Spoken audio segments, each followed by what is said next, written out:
Friends, in the first part of the discussion today, Dr. Richa Bajaj talked about the general nature of the 20th century poetry and poems, and she tried to distinguish the genre of the poems in the 20th century from the 19th and the 18th centuries.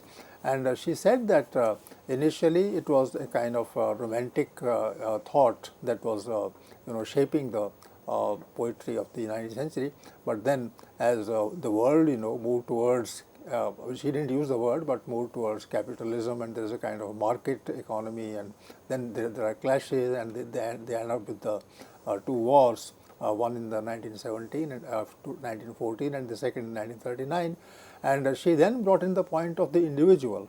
So I believe that so far we have had the discussion based more or less entirely on the thematic aspect.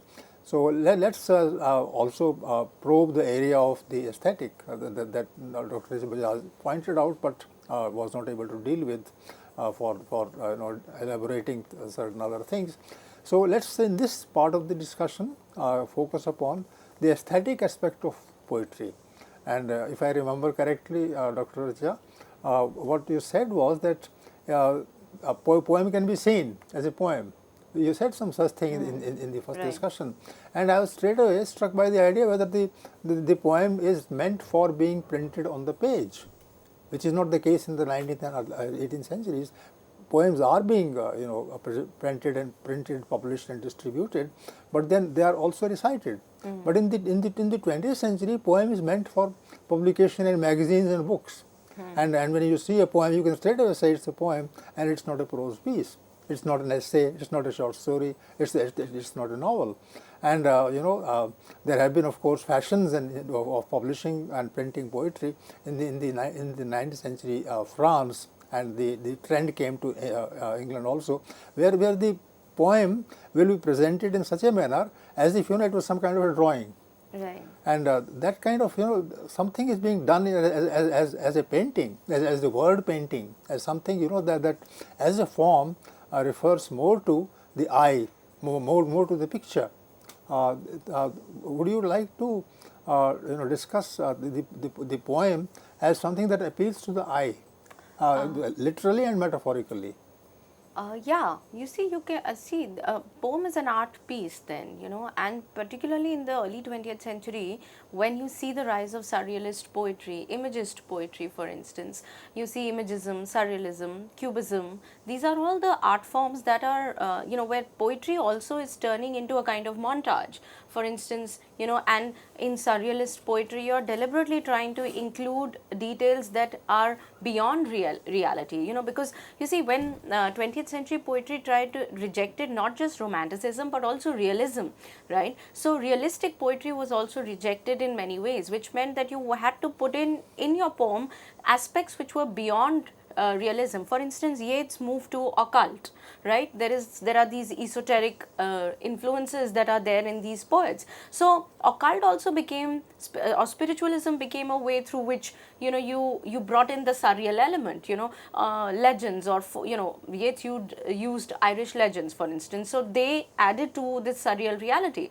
or I mean surreal poetry. Now, because poetry is as much and is viewed as much as an art piece is, so the visual is obviously very strong in the early 20th century. How it is projected, visual poetry, for instance, is based on how the words are, arranged on the page, how the alphabets are arranged on the page. So so much so that an image gets formed. So imagism also tries to build images in a poem. For instance, haiku. Haiku is supposed to just present two images, and finish in, say, with these images coming together. There is no comment, there is no association, they are just two images that are put together, right? So in a way, I feel that 20th century experimentation with form has a lot to do with the emphasis on craftsmanship in modernist poetry or surrealist poetry, and the awareness,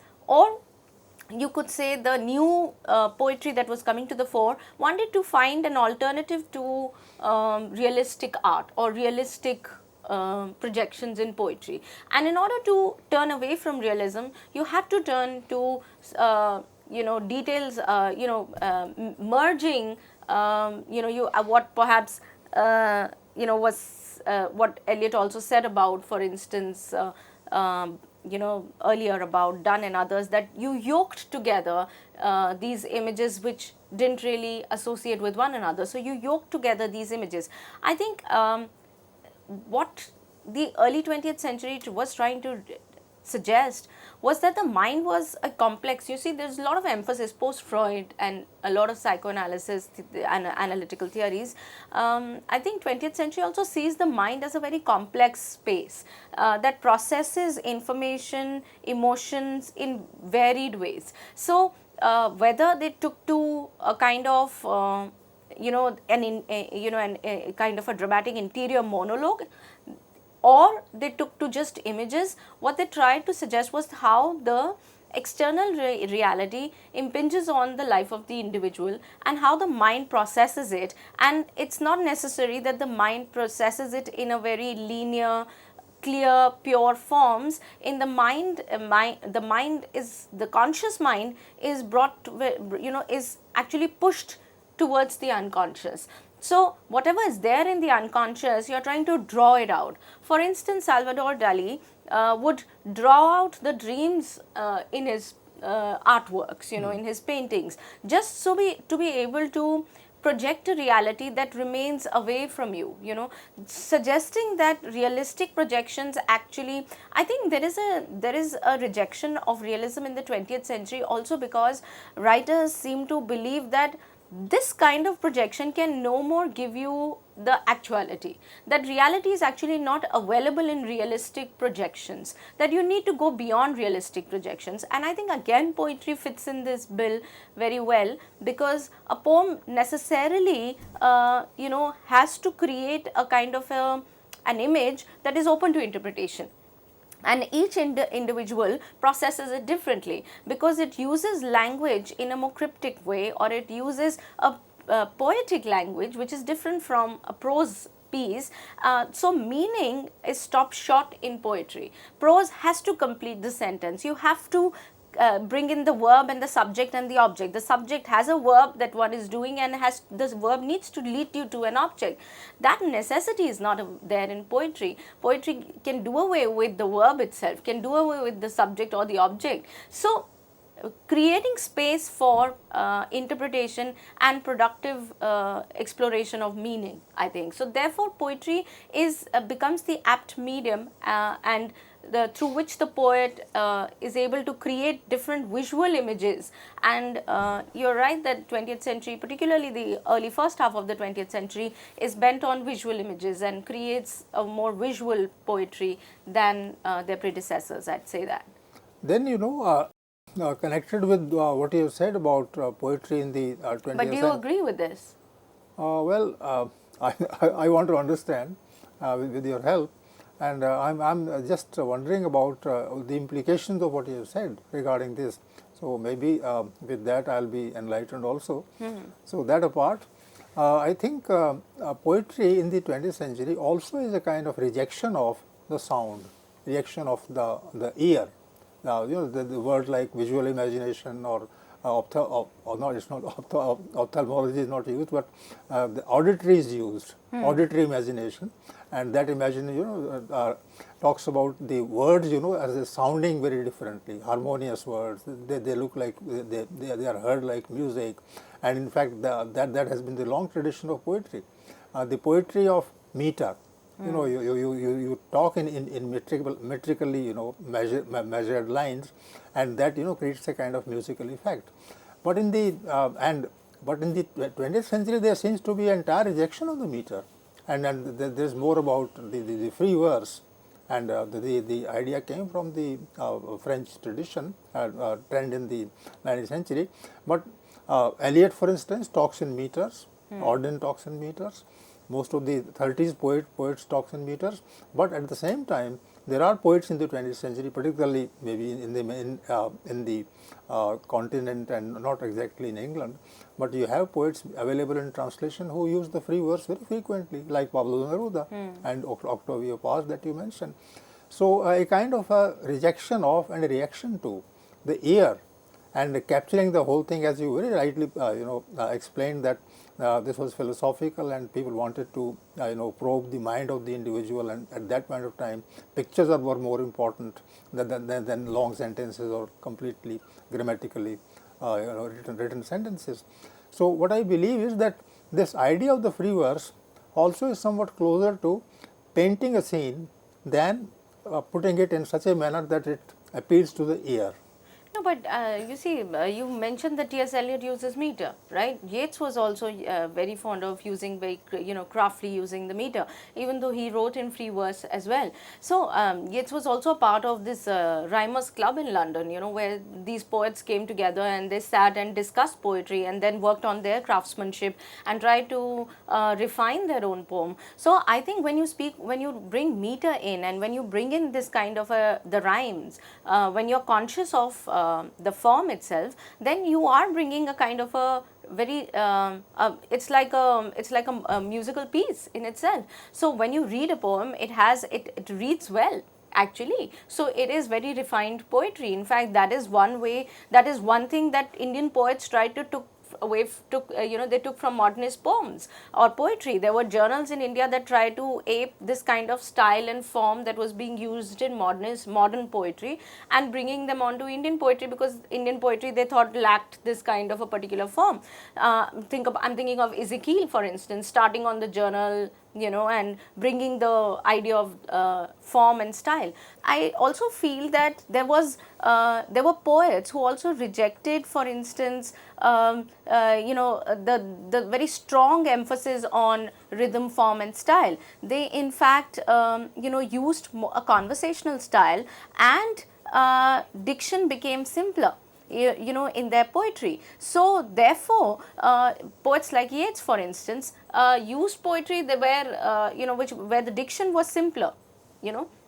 So I think that is also a particular angle to look at, that it's not to say that all poets, there is of course a section, there is the you have the modernist poets who did that, but there are other poets who I think moved towards conversational style and did not made diction simpler because they wanted to bring it closer to people's way of conversing. Also confessional poetry, for instance, of the of Sylvia Plath, for instance, that also became more conversational. It was to bring poetry closer to people, right? As much as we want to call there was refinement of the poetic process, and also of in poems in Eliot, for instance, Ezra Pound as well, but even in Auden using that kind of form. But the more you move towards the poems of the 40s and 50s, 1940s and 50s and beyond, you find that poetry actually moves in the direction of conversational styles and confessional poetry. In fact, there are the new the poetry of the Beat generation, and I'm thinking of, for instance, and Ginsberg, is the poetry where there is a rejection of euphemism as well. They in fact go bold and bring out abusive words, words that have often remained out of literature, remained out of literary expression. So to bring such words also to poetry, talking about the lost generation and the broken generation, for instance, as Ginsberg does, is also to bring in a new vocabulary to poetry. So from the aesthetical point of view, I think that early 20th century writers were more conscious of the style and form, but as you move in towards the latter half of the century, you find a simpler diction, conversational style, confessional poetry, and also poetry that would destabilize all the poetic words and bring in its place a new lexicon, a new register of words that projected the raw emotion of the poet or of the generation that he was a part of, and that raw emotion could be projected through words that were perhaps jarring, or words that were absurd, but also words that disturbed the reader. So I think that is how I think aesthetics has evolved in 20th century poetry. And rightly, as you mentioned, that when you come to post-colonial poetry, for instance, there is a lot of emphasis on bringing to the fore the vernacular and the culture of that region. So I think it becomes a kind of a more localized than poetry, or carries the dialect of that particular country. So so writers consciously evolve a poetic form that can bring in certain elements from their own country, that can, whether it is the folklore or it is some myth or legend, which is something that Yeats did very early on. You know, he tried to combine the Anglo-Irish traditions, right? So when you reach the post-colonial period, then you have writers who are constantly trying to bring their own past to bear on the present, but also keeping in mind the larger poetic tradition, or the larger poetic trend that is active at the time. So on one hand, they are trying to adhere to the poetic trend of the time. On the other, they are trying to bring in certain aspects from their own past, from their own culture, and add them on to the, and patch them on, I'd say, to their poems. So which makes it a very a distinctly a particular distinct poetry of a particular region. For instance, when you look at a poem, you can say it's a Caribbean poet, or because of the dialect used there. And Walcott would do that. If you look at, for instance, a poem coming from Latin America, you should be able to see the dialect and the region coming alive, or this kind of repetition of words that they use, this kind of lyrical quality. So there is a Latin American poet, an African poet has a lot of jazz, would have a lot of music in their own poems. So I think post-colonial aesthetic is very different from I'd say the early 20th century poetic forms, and it evolves and it becomes varied and diverges in many ways in the post independence or post-colonial period. In view of what you have said regarding trends in poetry in the 20th century, particularly in the latter half, where more and more of inspiration comes from the rest of the world than the world of the empire, or controlled by the empire. So are we then dealing with poetry written in English, or also poetry that is available to us only in English, because we don't know those languages where post colonies finally became forces to reckon with. So would you? I'm just talking, in the context of this series, whether we could also include a selected number of poets from these post-colonial societies, and they are available to us only in English, like Latin America, you said, Australia, Canada, into this series, or would that be outside the pale of?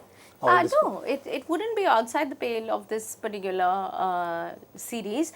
We would certainly try and include certain poets from that were poets from erstwhile colonies, just so we can add a new different dimension to this series and bring in the post-colonial poet, but also include European poets in the post, in the decolonized world as it stands during the Cold War period, even when they may have been written in the European language and are now available in translation. But to begin with, we deal with poets who are who are writing in English, whether it comes from Australia or Canada, America, England. So I think that is the plan. I say this because if you look at the prose rhythms that you talked about, the talking, the way people talk, and the way the new kinds of music also come and start informing the writing of poetry.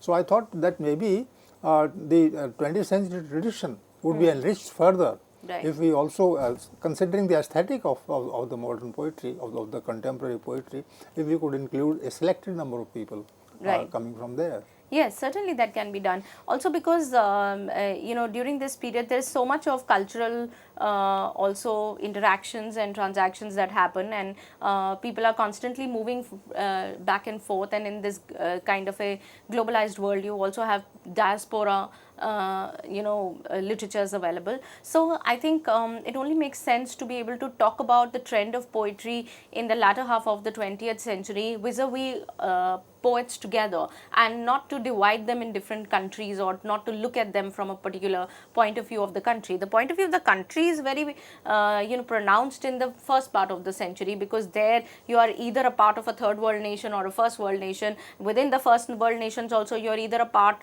of one particular political group or another. So I think their identities are quite etched and drawn and pronounced, and or their nationalist poetry. So nationalist poetry of course would deal with the nation and would have patriotic elements. So but I think these boundaries really blur once the world once we see the end of physical sort of imperialism. I mean, of course there is cultural imperialism, but that kind of the process of decolonization itself does away with these hierarchies to some extent, but also puts the world in two camps, right? So and also the fact that there were some upholders of culture still who believed in poetry as a kind of an exclusive exercise for the elitist poet, and then there were those who were trying to bring poetry to the common people and believed that poetry had as much to do with the common life as any other genre. So I think both these movements took shape simultaneously in the 20th century. While there were poets who were using it as a song to for the revolutionary purposes, there were poets who were using it as a kind of a interior monologue to come to terms with the self, and was only meant for the self and only for a select few who felt like the poet. So very soon you find that you see when poetry stays within the middle class, then it serves the purpose of the middle class alone. But when it is written for a particular change of thought or a vision, then it tries to spread its wings and move in the direction of including people of all sections of society. I think that's where I would make the distinction that the early 20th century poets thought poetry as a way through which they were trying to find a solution to their own specific problem, which was to do with the middle class concerns of their own lives, where they were not they were not in the war, they were not hurt, their families may not have been affected, they had a comfortable home, but they didn't want to see this kind of misery and violence, and in the face of it they didn't know how to connect with the world that they were a part of. So it became a more of a middle class venture. But when you see poetry written elsewhere in other parts of or poetry written by writers who are one with who are in wars or who are participating, then their poetry is very different. Their poetry is not to do with this kind of a angst-ridden reality, but rather their poetry is about suffering, about pain, about grief, about coming to terms with loss. So I think there are parallel movements that take shape, and poetry responds to them equally and in different ways. And one minor point I think this point has to be considered maybe later, but till the Second World War, English was confined to the two countries, England and America. But after the Second World War, English has spread its cultural wings all around the world, and you have English in India. You have English in a large number of countries, and they also perhaps could be, as poets, included in the discussion.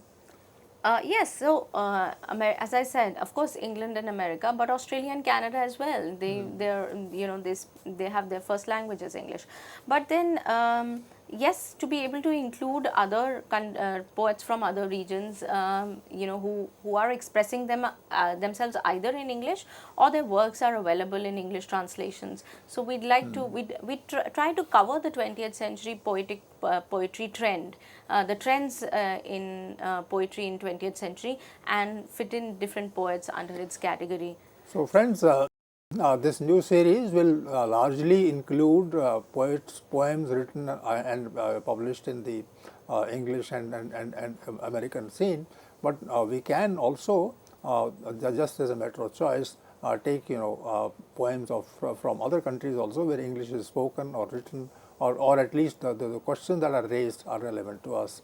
So I hope that this kind of an idea of starting a new series that is exclusively devoted to poems in the 20th century 20th and 21st century contemporary writing, that is, and I think this is going to be useful and appealing, and let's hope that the following discussions will take up one poem each from the poets for discussion in an intensive manner. So I hope you have a new series in front of you, and this is going to excite your imagination, and from our side we will be informing and sharing with you our experiences and our appreciations. Thank you.